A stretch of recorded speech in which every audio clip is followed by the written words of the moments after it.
Baada ya kuzaliwa upya, msichana alichagua kuwa mwanamume. Kwa sababu katika familia yao, wanawake wanapofikisha umri wa miaka 18, huamsha damu ya pekee inayowaruhusu kuchagua jinsia yao kwa uhuru.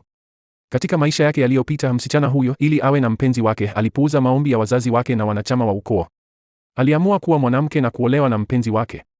Katika kipindi cha miaka 30 baada ya ndoa yao, hakuwa tu amemsaidia mumewe kuwa tajiri mkubwa zaidi nchini, bali pia aliwalea watoto wao wawili kuwa watu wazima wenye uwezo na mafanikio.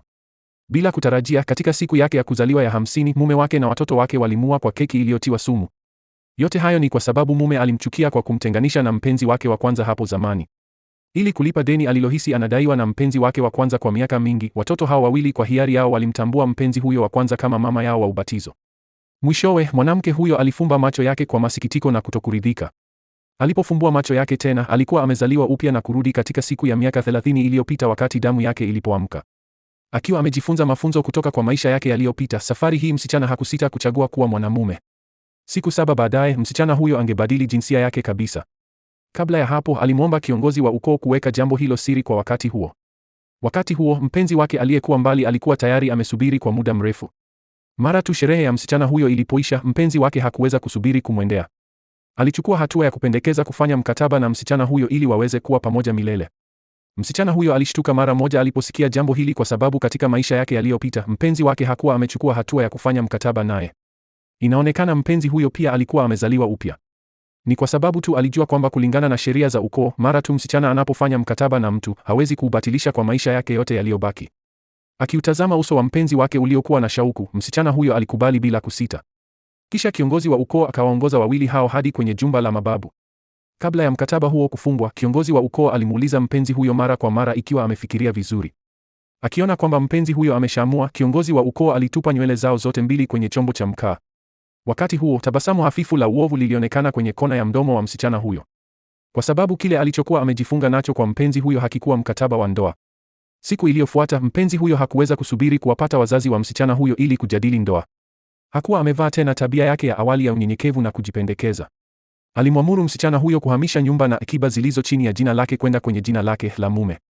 Wazazi walikasirika sana waliposikia jambo hili na walikuwa karibu kumfukuza mpenzi huyo nje.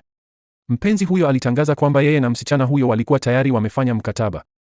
Wazazi walipigwa na butwaa papo hapo kwa sababu kulingana na sheria za ukoo, kifo pekee ndicho kingeweza kuvunja mkataba huo.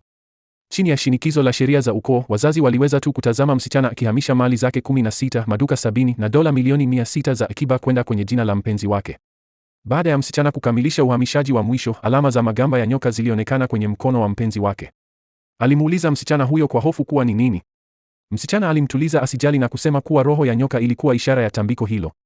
Alimwambia kwamba ni pale tu ambapo alama zote 3 za roho ya nyoka zitakapotokea ndipo mkataba utaanza kufanya kazi kikamilifu. Aliposikia haya, mpenzi huyo hatimaye alitulia na hakuweza kusubiri kuchukua pesa hizo mpya alizopokea na kwenda kuzitumia hovyo. Siku 2 baadaye, mpenzi huyo ghafla alimvuta msichana huyo nje ya chumba. Ilikuwa ni hospitalini tu ambapo msichana huyo aligundua kuwa mpenzi wa kwanza wa mpenzi wake alikuwa amepata ajali ya gari. Alimtaka msichana huyo atoe damu kwa ajili ya mpenzi wake huyo wa kwanza. Baada ya kutoa mililita 400 za damu, muuguzi alionya kuwa kutoa damu zaidi kungeweza kumweka msichana huyo hatarini. Mpenzi huyo hakujali na akasema msichana huyo hivi karibuni angekuwa mke wake na yeye ndiye angeamua kiasi gani cha damu kitolewe. Wagonjwa wengine walisikia jambo hili na kumshutumu mpenzi huyo kwa kukosa aibu, kwamba alikuwa akimtumia msichana kama mfuko wa damu kwa ajili ya mpenzi wake wa kwanza.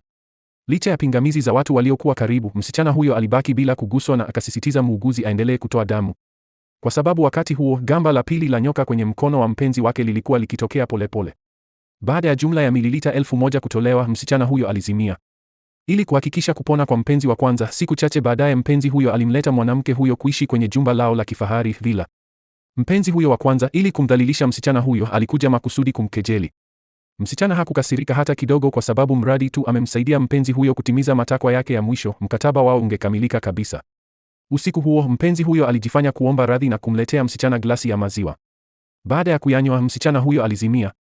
Alipoamka tena, alijikuta amefungwa kwenye moteli na jambazi mwenye nia mbaya alikuwa amesimama mbele yake. Mwendelezo wa hii movie iko YouTube, linki nimewawekea hapo juu, usisahau kusubscribe.